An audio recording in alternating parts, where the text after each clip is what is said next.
En tout cas, merci beaucoup. Je suis content d'être avec vous ce soir.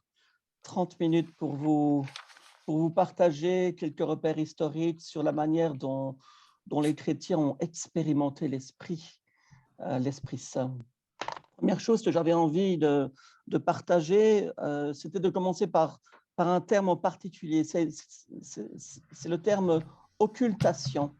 Occultation de la doctrine chrétienne de l'Esprit Saint durant toute une période de l'histoire du christianisme, surtout entre la période médiévale et juste à 1950 finalement.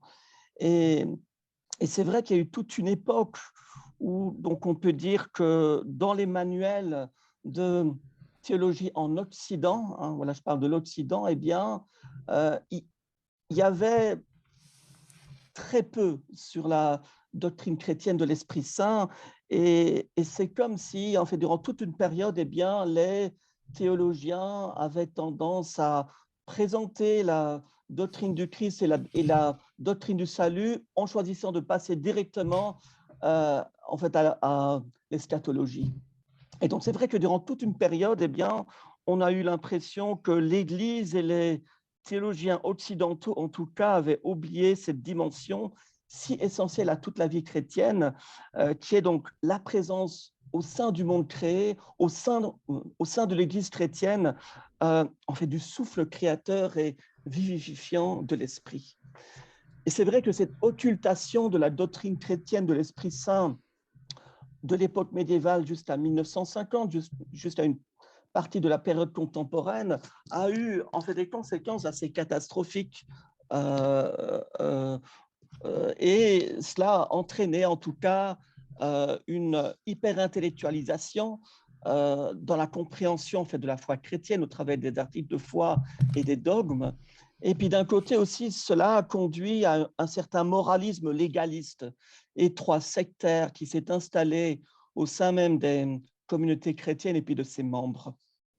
Mais malgré cette occultation, je dirais, qui a eu lieu dans l'Église d'Occident durant toute cette période, eh bien, il y a toujours eu des mouvements de réveil, des mouvements de renouveau spirituel, de renouveau mystique qui se sont succédés au fil du temps finalement.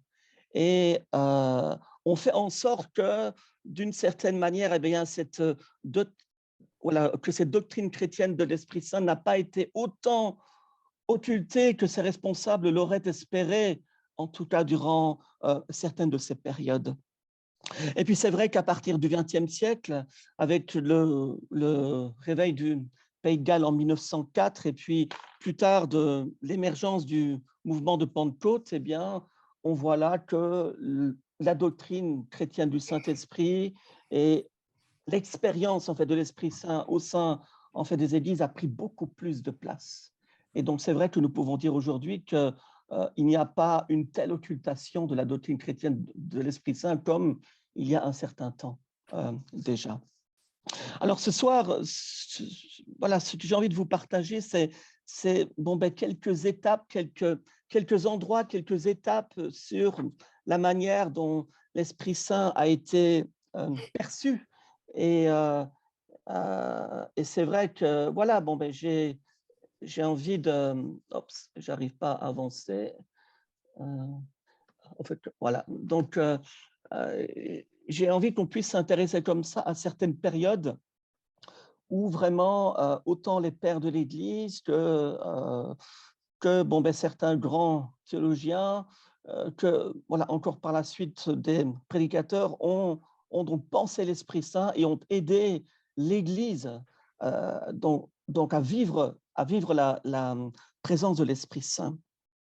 Donc bon, ben, je me propose courtement voilà, en fait, d'entrer dans cette Église ancienne, et dans cette Église ancienne qui est encore une seule Église, même s'il y a dans cette grande Église ancienne une tradition orientale et une tradition occidentale avec voilà, bon, ben, certaines personnes clés qui ont aidé l'Église à donc penser la foi.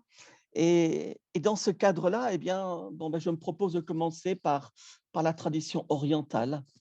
euh, par, voilà, en fait, par ces églises qui encore aujourd'hui sont en fait des églises de langue, voilà, de langue slave, de langue grecque, de langue arménienne, de langue syriaque, et qui ont donc euh, pour source eh bien, toute cette tradition orientale. Et parmi ces pères de l'Église d'Orient, bien sûr, eh bien, il y a en fait des noms que vous connaissez peut-être, voilà, Origène, Grégoire de Nice, Basile de, voilà, en fait, de Césarée. Mais lorsqu'on se penche sur la manière dont ils ont pensé l'Esprit Saint avec pour mission d'aider l'Église à vivre la présence en fait, de l'Esprit Saint, eh bien, voilà ce que certains disent en fait, de l'Esprit Saint. Pour eux, ben, bien sûr, l'Esprit est dispensé à tous les croyants au moment de leur baptême. Ils parlent parfois de chrismation. Voilà, bon, ben, c'est ce moment où ils reçoivent, tout comme le Christ, l'onction de l'Esprit.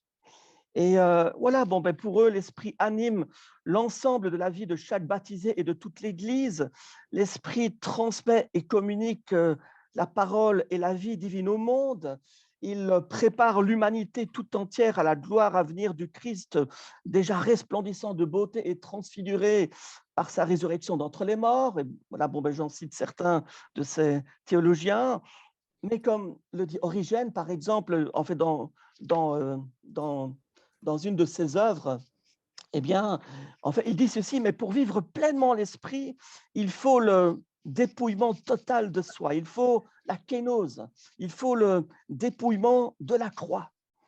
Et c'est aussi Origène hein, qui va insister, qui va voilà, en fait, poursuivre toute sa réflexion sur l'Esprit Saint en disant encore, eh bien, l'Esprit est seul capable de nous faire connaître toute la profondeur de Dieu, ses mystères, sa sagesse, le sens spirituel en fait, de toute l'Écriture, par-delà la lettre, dit-il.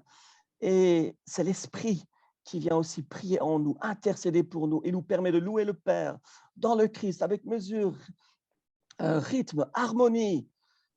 Et puis c'est lui aussi, comme bon, ben, tant d'autres de ses collègues en Orient qui ont écrit, eh bien, l'Esprit Saint donne à l'Église les charismes prophétiques nécessaires à sa mission.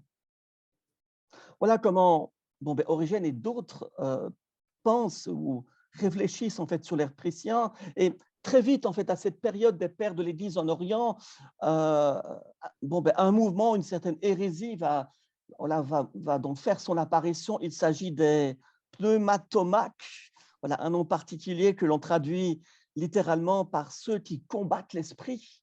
Et bon, ben, ces gens-là vraiment reniaient la divinité du Christ et de l'Esprit Saint. Et c'est pour cela que les pères de l'Église d'Orient vont en fait devoir eh bien, bon, ben, en fait, développer toute une réflexion en fait, théologique sur la personne du Dieu trinitaire. Donc, euh, donc voilà, lorsqu'on pense à ces pères de l'Église ancienne, bon, de tradition orientale, lorsqu'ils parlent de l'Esprit Saint, lorsqu'ils pensent l'Esprit Saint, eh bien, bon, en fait, il exprime par des termes métaphoriques souvent. Je pense à Grégoire de Nice qui, par exemple, dit, eh bien, le Père est le roi, le Fils est l'onction royale, l'Esprit est l'huile de l'onction. Et puis j'aime encore en fait Basile de Césarée en fait qui dit en fait de l'Esprit Saint qui dit que l'Esprit qui unit chaque croyant à Christ et à son corps l'Église distribue les charismes les plus variés. Enfin voilà, donc toute cette voilà, en fait, toutes ces réflexions de ces pères de l'Église d'Orient, on voit qu'il y a ce désir en fait de faire comprendre, même encore aujourd'hui, donc à nous qui sommes des chrétiens en fait d'Occident, que donc l'Esprit Saint est celui qui est à l'origine de l'Église, et celui qui fait vivre l'Église, et il est celui qui fait croître l'Église. Donc il est cet incontournable pour l'Église. Et très vite aussi, bien sûr, je pense que on vous en a parlé dans une séance précédente, lorsqu'il était question probablement en fait voilà, en fait de la personne de Dieu. Il y a eu toute cette question en fait du filioque entre les pères de l'Église plutôt du côté occidental et ceux du côté oriental. Et bon, ben, cette question en fait du filioque, c'était la question de savoir si l'Esprit procède du Père seul ou procède du Père et du Fils. Et c'est vrai qu'en Orient, eh bien, les pères de l'Église ont dit non, mais l'Esprit Saint, ils se sont laissés, ils ont suivi fidèlement ces paroles de l'Évangile de Jean finalement, où donc il est rappelé que l'Esprit procède du Père par le Fils. Alors qu'en Occident, voilà, donc il y aura cette idée de l'Esprit qui procède du Père et du Fils. Enfin voilà, donc ça c'est l'Orient. L'Orient, la tradition orientale de cette Église ancienne. Et lorsqu'on passe de l'Orient en Occident, eh bien là, il y a d'autres grandes personnalités qui parlent, qui donc écrivent sur l'Esprit Saint. Bien sûr, il y a Irénée qui vient pourtant d'Asie mineure, qui vient de Smyrne, mais il est l'évêque de la communauté asiatique de Lyon. Et lui, lorsqu'il parle de l'Esprit, eh bien, il dit ceci, mais c'est l'Esprit qui crie en tous « Abba, Père ». C'est l'Esprit qui donc façonne l'homme à la ressemblance de Dieu. C'est l'Esprit qui montre le Verbe, c'est-à-dire le Fils, qui conduit et élève l'homme jusqu'au Père. Sans l'Esprit, dit-il, on ne peut pas voir le Verbe de Dieu, et sans le Fils, nul ne peut arriver au Père. Mais c'est le Fils qui, par office, distribue l'Esprit selon le bon plaisir de Dieu à ceux que le Père veut et comme le Père le veut. Donc ça, c'est Irénée de Lyon. Et puis après, il y a Tertullien. Alors Tertullien est un homme qui vient d'Afrique du Nord. Il vient de Carthage, mais il vit à Rome depuis le IIe siècle. Et cet homme, eh bien, est très influencé par un de ces premiers mouvements dits charismatiques, qui est le montanisme. Donc un mouvement chrétien né donc en Asie mineure, déjà au IIe siècle, un mouvement qui place les prophéties inspirées par l'Esprit au-dessus de l'Écriture. Et c'est là que, bien sûr, Tertullien va devoir revoir sa sympathie pour le montanisme pour à nouveau en fait, développer toute une théologie trinitaire et, et donc une théologie qui est vraiment enracinée dans l'Écriture. Donc voilà, Tertullien, donc, influencé par ce mouvement montaniste que l'on pourrait comparer aujourd'hui à certaines mouvances pentecôtistes.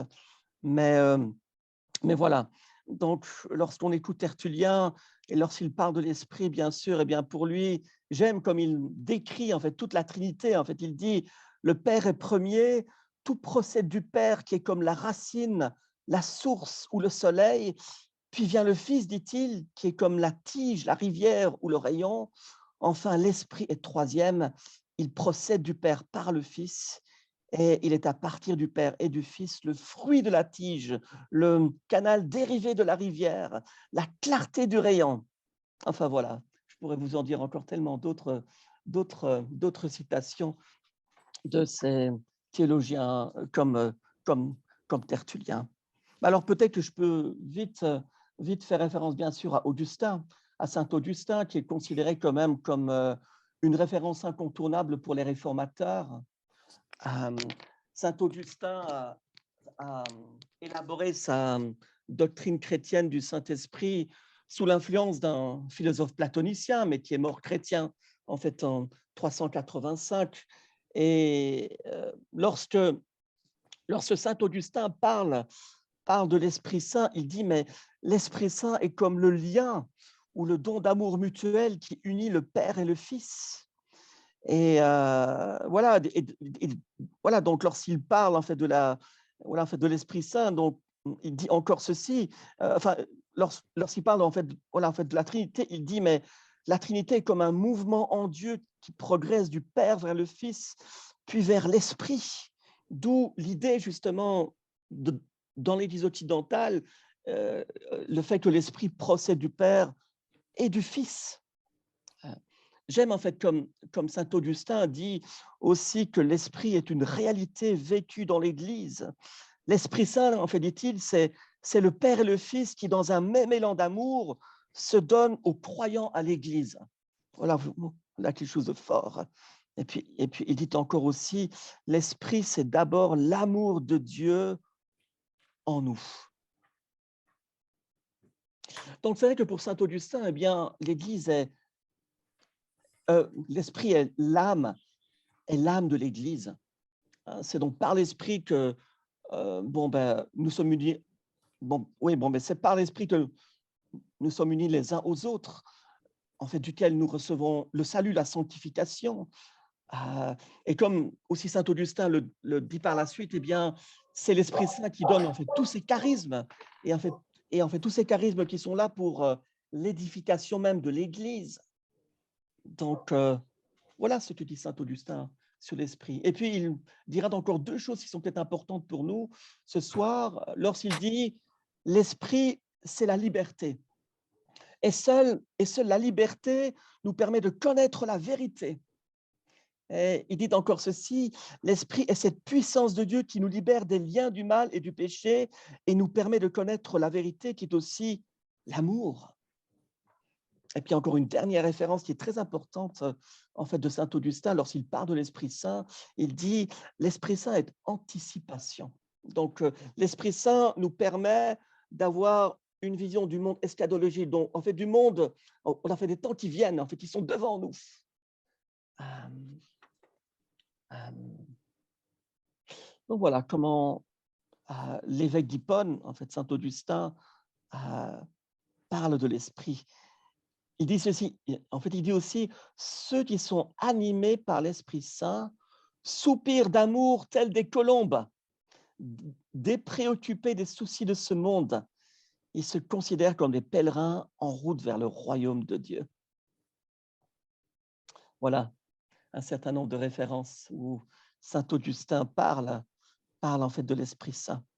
Et donc, il est ce théologien qui, en fait, dans un premier temps, va donc affirmer que l'Esprit procède du Père par le Fils, et puis, quelques temps plus tard, eh bien, il va modifier sa position donc, en disant que l'Esprit procède du Père et du Fils, tout simplement parce que pour lui, l'Esprit Saint est celui qui lie d'amour le Père et le Fils. Ben voilà, donc on voit comment cette théologie évolue et puis nous conduit petit à petit vers cette période médiévale, en fait, finalement. Une période que l'on peut résumer peut-être par un terme en particulier, c'est ce terme d'intellectualisation de la foi. Vraiment, il semble que très rapidement, dans cette période médiévale, eh bien, la plupart des théologiens ont tendance à parler de Dieu comme une idée ou un objet philosophique. Et je pense à Anselme de Canterbury qui va vouloir prouver l'existence de Dieu à partir de l'idée que l'on se fait de lui, de Dieu, et de comprendre le mystère trinitaire à partir d'une logique de l'essence. Enfin voilà, même si on peut résumer toute cette période médiévale par une hyper-intellectualisation de la foi chrétienne, il y a pourtant un très grand renouveau durant toute cette époque médiévale, un très grand renouveau de la vie spirituelle. Et là, c'est vrai qu'on a tendance à peut-être un peu l'oublier. C'est en fait durant cette période médiévale que, par exemple, eh bien, il y a un grand nombre de pèlerinages qui donc commencent à être organisés, dont celui de Saint-Jacques de Compostelle, par exemple. Et puis, c'est aussi cette période où il va y avoir un renouveau spirituel dans les ordres monastiques et aussi au sein de, voilà, en fait, oui, de tout un mouvement mystique, hein, et je pense par exemple à plusieurs de ces femmes de la mystique, issues de la mystique rhénane, comme comme euh, comme en fait Hildegarde en fait de Bingen ou Adeweyk d'Anvers ou d'autres encore. Et donc on voit là durant cette période où d'un côté on voit une hyper-intellectualisation de la foi, et bien des mouvements de renouveau spirituel voilà, en fait, qui sont incroyables finalement. Et donc, en fait, voilà. Et puis de là, en fait, de là va émerger un certain nombre d'ordres religieux, l'ordre des dominicains, dont l'ordre l'ordre des prêcheurs. On pense à saint François d'Assise, bien sûr aussi, qui va être donc à l'origine d'un autre mouvement où la prédication et les effusions de l'esprit vont se manifester de plus en plus finalement. Et en fait, dans tous ces ordres monastiques, eh bien, il va y avoir l'émergence par la suite d'autres mouvements, mais qui sont laïques, mais avec des fondements chrétiens. Et en fait, dans ces ordres, je pense aux ordres, au mouvement des Béguines, par exemple, qui s'est fortement développé en fait, aux Pays-Bas, en Belgique et dans d'autres contrées, qui ont donc pour fondement en fait, la foi chrétienne, mais qui vont porter en fait, le secours auprès des pauvres. Mais ce sont tous des mouvements issus du renouveau spirituel, mais qui vont avoir aussi en fait, un impact social auprès en fait, de ces sociétés de l'époque.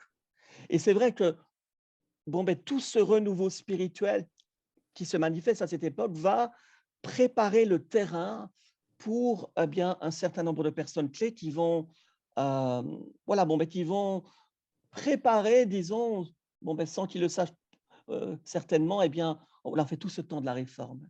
Et là, je pense à Pierre Valdo, je pense à Jean Wycliffe, je pense à John Wycliffe, je pense à Jean Hus. Ce sont toutes des personnes qui vont précéder tout ce temps en fait, de la réforme qui viendra en fait, par la suite. Mais c'est vrai que dans cette période en fait, médiévale, il y a encore deux personnes clés qui vont apparaître. C'est Joachim de Fior, un homme très contesté, mais qui va vouloir décrire l'histoire de l'humanité comme se déroulant en trois périodes. La première correspond à l'âge du Père, période de la servitude de la loi. La deuxième correspond donc à la période du Fils, donc à la période de l'obéissance filiale, fondée sur cette triple médiation de l'Écriture, de l'Église et des sacrements. Et puis il y a cette troisième période qui est la période du Paraclet, en fait, de l'Esprit Saint, promis par Jésus à ses disciples. Et cette pensée de Joachim de Fior va bien sûr inspirer beaucoup de cercles religieux enthousiastes qui vont en fait petit à petit faire aussi leur apparition, surtout à l'époque des réformateurs. Autre penseur théologien catholique très connu est saint Thomas d'Aquin, bien sûr, qui va parler de l'esprit. Il dit par exemple l'esprit, c'est l'amour par lequel le Père aime le Fils et par lequel le Fils aime le Père. Et c'est un homme qui va aussi beaucoup insister sur l'importance d'un Dieu qui donne pas simplement en fait, le salut par l'action de l'Esprit Saint, pas seulement un Dieu qui, par l'Esprit Saint, permet aux chrétiens de marcher sur le chemin de la sanctification, mais aussi un Dieu qui veut donner charisme à l'Église, en fait, finalement, pour son édification. Donc, c'est vrai que saint Thomas, lorsqu'il parle de l'Esprit Saint, eh bien, il parle de l'Esprit dans la création. Dieu accorde à toute créature, comme à la création tout entière, d'avoir part à son souffle de vie, à sa grâce. Et puis, cette deuxième manière de parler de l'Esprit, c'est de l'Esprit qui est communiqué par le Christ dans son œuvre de rédemption. Et donc, on fait toutes ces réflexions, on fait des pères de l'Église et puis de certains de ces théologiens du Moyen-Âge, eh bien, vont donc inspirer la réforme et vont inspirer certains de ces réformateurs que nous connaissons peut-être. Alors, vous savez que ces réformateurs vont bien sûr s'appuyer sur les pères de l'Église.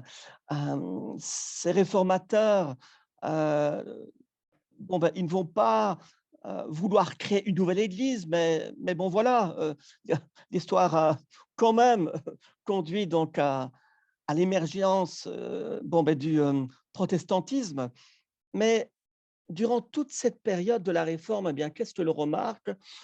On remarque que les réformateurs parlent de l'Esprit Saint comme l'incontournable de la Réforme. Euh, Et non seulement l'Esprit donne la vraie foi, une foi vivante attachée à la seule personne de Jésus-Christ et son œuvre rédemptrice, mais pour les réformateurs, c'est l'Esprit Saint seul qui peut aussi donner une vraie et juste compréhension de l'Écriture. Et c'est l'Esprit Saint qui nous constitue comme membres de l'Église, comme voilà, en fait, au sein du corps de Christ. C'est l'Esprit Saint qui nous constitue comme en fait comme temple de l'Esprit finalement. Et c'est grâce à l'Esprit Saint que nous pouvons produire en fait des œuvres d'amour. Voilà ce que disent les réformateurs à propos de l'action de l'Esprit Saint. Voilà, donc il permet aux chrétiens en fait, d'accomplir des œuvres qui plaisent à Dieu et qui ouvrent à l'espérance en fait, de la résurrection, qui ouvrent à la victoire finale de Dieu sur la mort et sur le péché. Le réformateur qui semble avoir le plus insisté sur la personne de l'Esprit Saint est Zwingli, à mon avis. Zwingli dit en fait, par exemple, eh bien, Dieu touche nos cœurs d'abord par l'action intérieure du Saint-Esprit et non par la parole extérieure ou prêchée. Et encore moins, dit-il, par les dogmes ou les décrets ecclésiastiques. Puis j'aime lorsqu'il dit ceci, la foi est fondée sur, voilà, bon, sur notre élection et rédemption en Jésus-Christ, mais l'action de Dieu en nous dans la conscience. Dieu se fait connaître ainsi à tous, il n'y a aucune limite à sa grâce, l'Esprit souffle où il veut et Dieu est connu ainsi par chacune de ses créatures.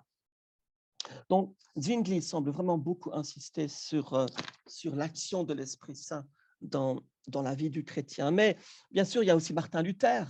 Et lorsque je me suis amusé à relire une biographie d'un historien danois sur Martin Luther, eh bien, ce biographe dit ceci, Martin Luther a eu deux grands combats. Il a eu le combat contre Rome, et puis il a eu le combat contre ces illuministes, contre ces Schwärmer, contre ces rêveurs, contre ces prophètes de Zwickau, hein, voilà, dans une ville qui est située dans l'ex-Allemagne de l'Est. Et c'est vrai que Luther a eu du mal avec ce mouvement qui là aussi insistait sur la prédominance des inspirations prophétiques par rapport à l'Écriture. Et donc Calvin a dû lutter contre certains en fait, de ses anciens collègues comme Andreas Karlstadt, comme Thomas Müntzer, qui était à l'origine de cette révolte des paysans, donc à cette époque. Et c'est en fait dans ce cadre-là que Martin Luther, dans une de ses œuvres, doit reprendre tout ce mouvement prophétique en fait, de prophète de Zwickau. Et puis, en fait, il dit ceci, parce que je pense que c'est mieux que je lise tout simplement. Il dit ceci, il dit il faut maintenir le principe suivant. Dieu ne donne à personne son esprit ou sa grâce, sinon par ou avec la parole externe qui doit précéder. L'esprit que vantent les illuminés, l'esprit agissant sans cette parole, dont il parle de la parole de l'Écriture, et sans les sacrements, c'est le diable. Donc, on voit comme Martin Luther a dû lutter contre une sorte de mouvement de renouveau spirituel, finalement. À son époque, il a dû être extrêmement dur à l'égard en fait, de ces déviances qui ont émergé en fait, dans ce mouvement. Enfin, pour terminer, cette époque de la Réforme, il y a Jean Calvin, bien sûr, qui, tout comme comme ses collègues, s'appuie encore et toujours sur les pères de l'Église pour un bon nombre de points et sur la doctrine de l'Esprit Saint, bien sûr. Pour en fait tous les réformateurs, l'Esprit Saint procède du Père et du Fils. Et là, bien sûr, pour Calvin, eh bien, il dira tout simplement, nous ne pourrions connaître Dieu sans l'aide de l'Esprit, ni comprendre l'Écriture sans le témoignage intérieur du Saint-Esprit. Donc, il va juste à dire, eh bien, sans l'Esprit, on ne pourra jamais comprendre le vrai sens des mots et des phrases de l'Écriture. Donc, et puis donc, il finira par dire, pour parler de ce lien entre le Saint-Esprit et puis l'Écriture, il dit, mais en fait, l'écriture tout entière est œuvre de l'Esprit. Euh, donc Calvin parle du Saint-Esprit incontournable, il parle du Saint-Esprit qui est Dieu, et puis il parle de l'Esprit qui est à l'œuvre dans la création et l'Esprit qui œuvre pour la rédemption. Et bon, ben, voilà, là, ce sont des thèses que l'on retrouve chez en fait, chez donc, les autres réformateurs, finalement. Il parlera encore aussi de l'Esprit de sanctification, donc cette grâce spéciale qui donc qui donc s'ajoute à la grâce rédemptrice et qui est réservée pour ceux qui ont fait donner leur vie au Christ. Et c'est grâce à l'Esprit Saint que le chrétien est en mesure de marcher à la suite du Christ. Pour terminer, je me permets juste de reprendre deux choses du troisième livre de l'institution chrétienne de Calvin, qui en fait dit quand même en fait 3-4 choses importantes. Il dit « L'Esprit est la puissance même de l'Évangile. L'Esprit est aussi ce qui donne au sacrement du baptême et de la scène leur efficace propre. L'Esprit œuvre et besogne non moins à travers les ministères extrêmement variés que Dieu donne à l'Église. Et il montre bien que l'Esprit n'agit pas seulement au travers des ministres reconnus, mais également au travers en fait, des laïcs. Et puis pour terminer, ce rapide parcours avec les réformateurs, il est bien de souligner quand même que Calvin était fortement réservé, pas spécialement contre, mais réservé quant à l'exercice des dons extraordinaires, tels que le parler en langue, la prophétie, la guérison. Et donc, il a estimé que ces dons avaient cessé de se manifester dans l'Église après l'époque apostolique. Donc, Église ancienne, Église médiévale, et puis très vite, on entre dans cette expérience de l'esprit vécu dans le temps en fait, de la modernité qui va jusqu'à nous finalement, jusqu'à notre 21e siècle. C'est une période entre le 17e et le 19e siècle où il y a un grand nombre de mouvements de réveil finalement qui émergent en Europe et bien sûr aussi ailleurs. Il y a bien sûr le piétisme, dont son chef de file, dont sa figure de proue est Jacob Spener. Et dans le piétisme,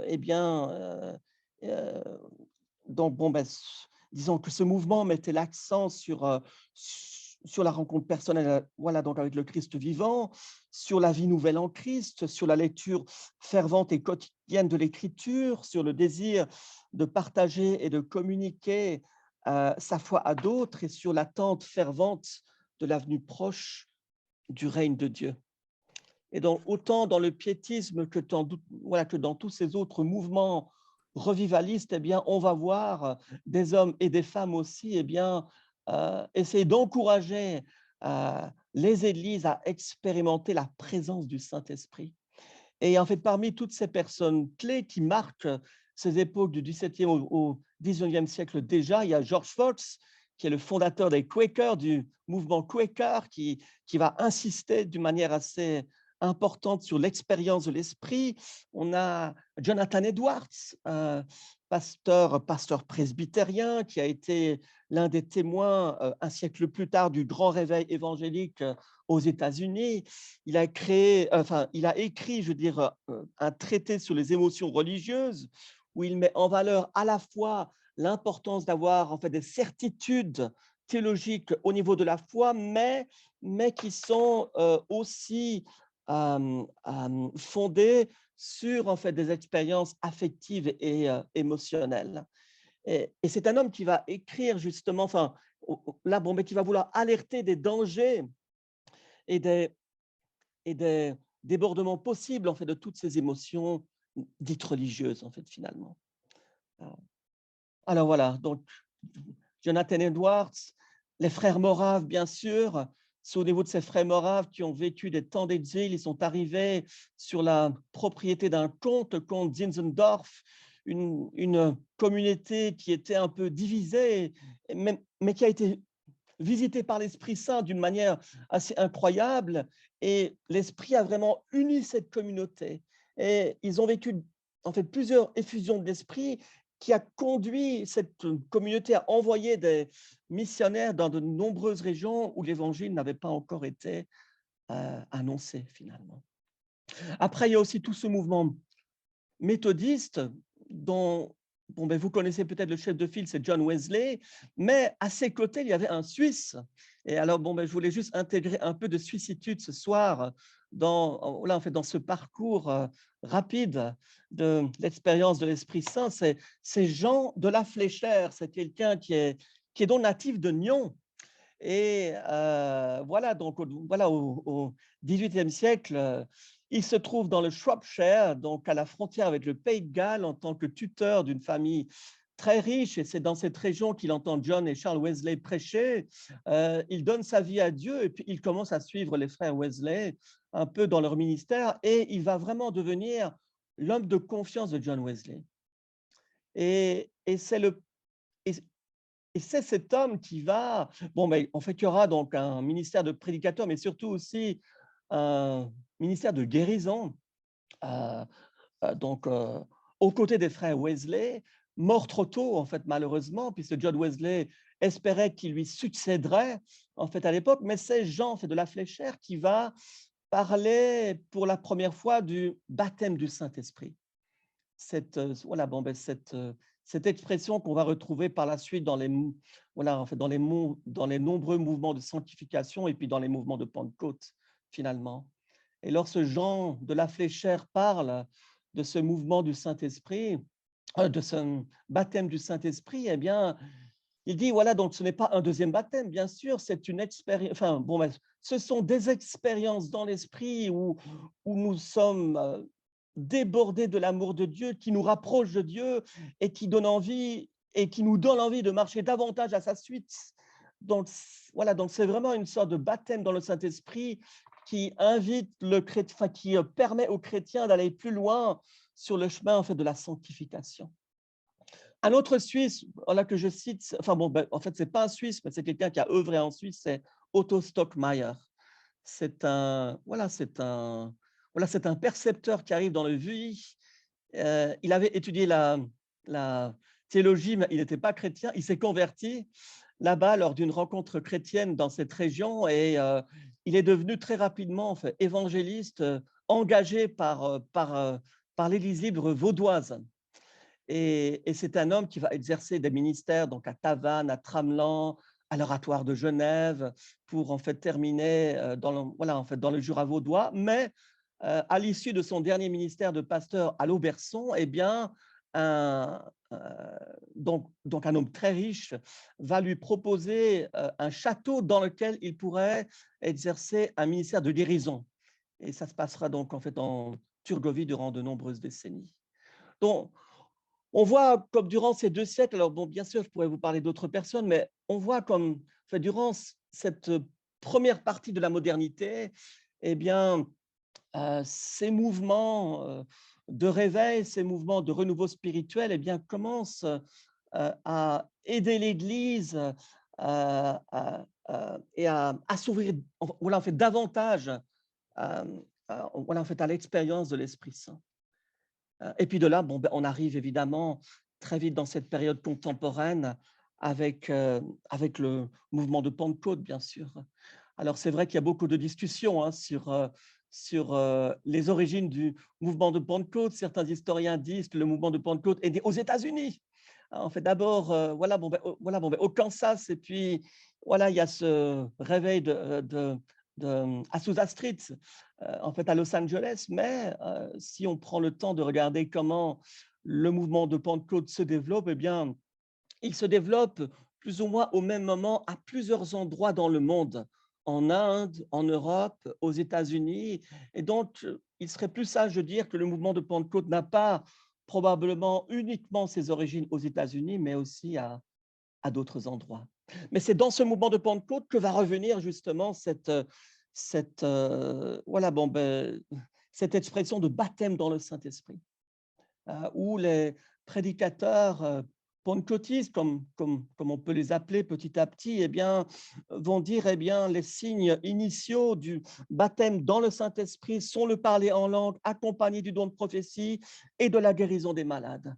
Et lorsqu'on écoute tous ces prédicateurs pentecôtistes qui commencent à enseigner, eh bien, voilà, ils prêchent Jésus sauve, Jésus baptise, Jésus guérit, Jésus revient. Hein, et ce sont des gens qui vont vraiment faire la distinction entre le baptême d'eau donné pour le pardon des péchés, après l'expérience de la conversion, et puis le baptême de l'Esprit reçu dans une expérience ultérieure, où le croyant eh bien, est décidé est donc décidé de se donner totalement à Dieu, et il reçoit comme un baptême de puissance pour qu'il puisse être témoin de l'Évangile en parlant d'autres langues, donc, c'est-à-dire en étant capable de prêcher dans la langue, dans le pays où il pense être envoyé. C'est un peu comme ça que les premiers pentecôtistes, en tout cas, comprenaient le parler en langue. Et puis de là, d'autres vagues, en fait, pentecôtistes charismatiques vont donc arriver. Il y a le renouveau charismatique qui va toucher beaucoup d'églises historiques, l'Église catholique, l'Église orthodoxe, l'Église anglicane, l'Église réformée, et on voit d'autres mouvances charismatiques qui vont par la suite se développer dans nos mouvements évangéliques, avec non plus une insistance sur une considération stricte des signes initiaux du baptême dans le Saint-Esprit, mais avec une insistance sur davantage de mise en pratique des dons spirituels tels que Paul en parle dans ses lettres.